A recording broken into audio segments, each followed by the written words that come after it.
সূরা বাকারার শুরু থেকেই আমি একটা আয়াত তেলাওয়াত করেছি, যালিকাল কিতাবু লা রাইবা ফীহি হুদাল লিল মুত্তাকিন। আমি মূল আলোচনার মুখে ঢুকে যাই, সংক্ষিপ্ত কিছু কথা বলবো। মুখতাসার অর্থ হলো সংক্ষিপ্ত। আল্লাহ পাক রব্বুল আলামিন এই কোরআনে কারীমের মধ্যে বলেন, যালিকাল কিতাবু লা রাইবা ফীহি হুদাল লিল মুত্তাকিন। আল্লাহ পাক রব্বুল আলামিন এইটি একটি কোরআন দুনিয়ার মধ্যে তোমাকে আমাকে দিয়েছেন। এই কোরআনটা হলো এমন একটি কোরআন, যেই কোরআন দুনিয়ার কোন মানুষ চাইলে বানাইতে পারবে না।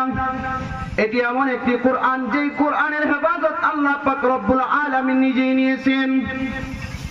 আল্লাহ পাক রব্বুল আলামিন দুনিয়াতে অনেক কিতাব দিয়েছেন, এর মধ্যে থেকে চারখানা হলো আসমানি কিতাব।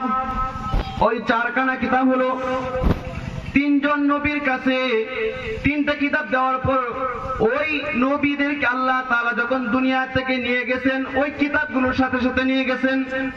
আর পবিত্র কোরআন, এই কোরআনটা হলো হযরত মুহাম্মদ মুস্তাফা সাল্লাল্লাহু আলাইহি ওয়াসাল্লামের উপর আল্লাহ তাআলা নাজিল করেছেন।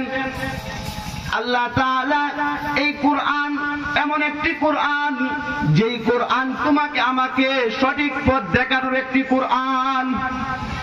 এই কোরআন থেকে যদি তুমি মেনে মেনে চলতে পারো, তাহলে তোমার জীবন সুন্দর হয়ে যাবে।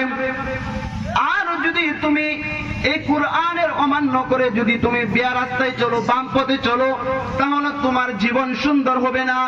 তোমার জন্য ওই সময় থাকবে ফারিকুম ফিল জান্নাতি ওয়া ফারিকুম ফিস সাঈর।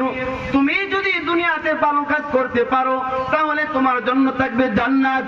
আর যদি তুমি দুনিয়াতে কোনো খারাপ কাজ করে যাও, তখন কিয়ামতের ময়দানে আল্লাহ তাআলা যখন তোমাকে যে সমস্যা এই সময়টা দিয়েছিল দুনিয়ার মধ্যে, ওই সময় যখন হিসাব নিবে, তখন তুমি হিসাব দিতে পারবা না। ওই হিসাব দেওয়ার সময় তুমি টেকে যাইবা। তখন আল্লাহর কাছে আমি কি জবাব দিব? তখন আপনি কি জবাব দিব? এই চিন্তাটা আপনার এবং আমাকে সর্বাবস্থায় করার দরকার। এখন আমরা এই চিন্তা করি না, চেতনা করি না, আমাদের মন গড়া মতো আমরা দুনিয়াতে চলতেছি। অথচ এই কোরআনটা আল্লাহ তাআলা হেদায়েতের জন্য দিয়েছেন। এই কোরআনটা হুদাল লিল মুত্তাকিন, মুত্তাকিদের জন্য এই কোরআনটা পথ প্রদর্শক। আপনি আমি যদি এই কোরআন থেকে, এই কোরআনের কথা মেনে মেনে যদি চলাফেরা করি, তাহলে আমাদের জীবন সুন্দর। কারণ কোরআনের মধ্যে বলা হয়েছে সুদ খাওয়া হারাম, এখন আমরা এটাই বেশি করতেছি। কোরআনের মধ্যে বলা হয়েছে মদ খাওয়া হারাম, এটাই আমরা করতেছি। কারণ কোরআনের বিরোধিতায় আমরা সবসময় করে যাইতেছি। কারণ কোরআনের কথা যদি আমরা মানতাম, তাহলে আমাদের জীবন সুন্দর হয়ে যেত। ওই দিকে যাওয়ার কোনো আমার মূল বিষয় না।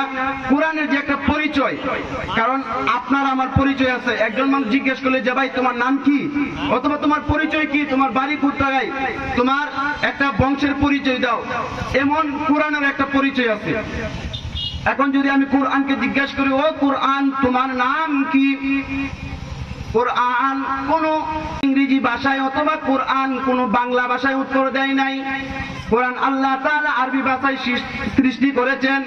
ওই কোরআন আরবি ভাষায় উত্তর দিয়া বাল হুয়া কুরআনুম মাজিদ। কোরআনের নাম হলো কি? কোরআন। আবার যখন কোরআনকে আমি আপনি জিজ্ঞেস করি, ও কোরআন তোমার নাম না হয় বুঝলাম, তুমি দুনিয়াতে আসার আগে কোথায় ছিলা? কোরআন আবার আরবি ভাষায় উত্তর দিয়ে দেয় ফি লাউহিম মাহফুজ। কোরআন আবার আরবি ভাষায় উত্তর দিয়ে যে আমি লাউহে মাহফুজের মধ্যে ছিলাম। এখন যদি আবার কোরআনকে জিজ্ঞাসা করি, ও কোরআন তোমার নাম না হয় চিনলাম, তোমার যেই জায়গায় ছিল ওই জায়গার নাম হয় না আমরা জানতে পারলাম, কিন্তু তোমাকে দুনিয়াতে পাঠাইছে কে? কোরআন তখন আরবি ভাষায় উত্তর দিয়ে দেয় তানজিলুম মির রাব্বিল আলামিন। কোরআনকে কে পাঠাইছে? আল্লাহ পাঠাইছেন। কোরআনকে এই দুনিয়াতে আল্লাহ পাঠাইছেন। আবার যখন কোরআনকে জিজ্ঞাসা করি, ও কোরআন তোমাকে আল্লাহ পাঠাইছে বুঝলাম, কিন্তু কার মাধ্যমে তোমাকে পাঠাইছে? কোরআন আবার আরবি ভাষায় উত্তর দিয়ে দেয় নাযালা বিহির রূহুল আমিন। রূহুল আমিন জিবরাইল আলাইহিস সালাতু ওয়াস সালামের মাধ্যমে দুনিয়াতে আল্লাহ কোরআন পাঠাইছেন। আবার যখন জিজ্ঞাসা করি, ও কোরআন তুমি কার উপর নাজিল হয়েছে, তোমাকে কার উপর পাঠিয়েছেন? তখন কোরআন আবার আরবি ভাষায় উত্তর দিয়ে দে, মুহাম্মাদুর রাসূলুল্লাহ ওয়াল্লাযীনা মাআহু আশিদ্দাউ আলাল কুফফার। আল্লাহ তাআলা এই কোরআনকে মুহাম্মাদুর রাসূলুল্লাহ সাল্লাল্লাহু আলাইহি ওয়াসাল্লামের উপরে নাজিল করেছেন। এখন যদি কোরআনকে আবার জিজ্ঞেস করি, ও কোরআন, তোমাকে আল্লাহ তাআলা কি মাছের সৃষ্টি করেছে? তোমাকে কি বাংলা মাছের সৃষ্টি করেছে, নাকি ইংরেজি মাছের সৃষ্টি করেছে, নাকি অন্য কোনো মাছের সৃষ্টি করেছে? তখন কোরআন অন্য কোনো ভাষায় উত্তর দেয় নাই, কোরআন আবার আরবি ভাষায় উত্তর দিয়ে দিতেছে, শাহরু রমাদানাল্লাযী উনজিলা ফীহিল কুরআন ফীহিল কুরআন হুদাল লিন্নাস। এই কোরআনকে আল্লাহ তাআলা আরবি মাসে সৃষ্টি করেছেন। এই মাসটার নাম কি? রমজান মাস। আল্লাহ তাআলা এই কোরআনকে রমজান মাসে নাজিল করেছেন। আবার যখন কোরআনকে জিজ্ঞাসা করি, ও কোরআন, তোমাকে এই আরবি মাসে সৃষ্টি করেছে না হয় আমরা বুঝলাম, কিন্তু তোমাকে দিনে সৃষ্টি করা হয়েছে নাকি রাতে সৃষ্টি করা হয়েছে? কোরআন আবার আরবি ভাষায় উত্তর দিয়ে দে, সূরা কদরের মধ্যে, ইন্না আনজালনাহু ফি লাইলাতিল কদরি ওয়া মা আদরাকা মা লাইলাতুল কদর। কোরআনকে আল্লাহ তাআলা লাইলাতুল কদর রাত্রিকে আল্লাহ তাআলা এই কোরআন দুনিয়াতে পাঠাইছেন, সৃষ্টি করেছেন। আবার যখন কোরআনকে জিজ্ঞাসা করি, ও কোরআন, তোমাকে যে আল্লাহ তাআলা দুনিয়াতে পাঠাইছেন না হয় আমরা বুঝলাম, কিসের জন্য পাঠাইছেন?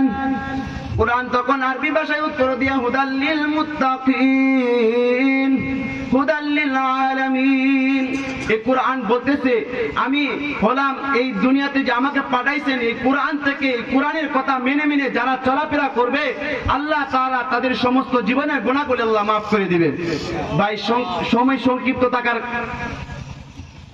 কারণে আমি আপনাদের সামনে বাড়াইতে পারছি না, কারণ অনেক আমন্ত্রিত উলামায়ে কেরাম আছে, সবাই কথা বলবেন, কারণ সবার কথাই শুনতে হবে ভাই। কারণ আমি এলাকার মানুষ দেখে যে আমার কথাই বলতে হবে, তবে আমি বলবো, এটা কিন্তু বিষয় না। সবাই বলবে, হয়তো কেউ একটু বেশি বলবে অথবা কেউ একটু কম বলবে, এইটা হবে, মাহফিলটা এইভাবে চালাই নিতে হবে। তো আমি আপনাদের কাছে মূল উদ্দেশ্য হলো যে দোয়া নেওয়া। পড়ালেখা করতেছে, আপনারা জানেন, আল্লাহ তাআলা যেন আমাকে এই পথে রেখে যেন আল্লাহ তাআলা জীবনটা চালাইতে পারি, আর আল্লাহ তাআলা যেন আমাকে দাওরা শেষ করার এবং কমপ্লিট করার জন্য আল্লাহ তাআলা সুযোগ করে দেন, এবং আল্লাহ তাআলা যে কবুল করেন, সকলে বলে আমিন। ওয়া আখিরু দাওয়ানা আলহামদুলিল্লাহি রাব্বিল আলামিন। আসসালামু আলাইকুম ওয়া রাহমাতুল্লাহি ওয়া বারাকাতুহু।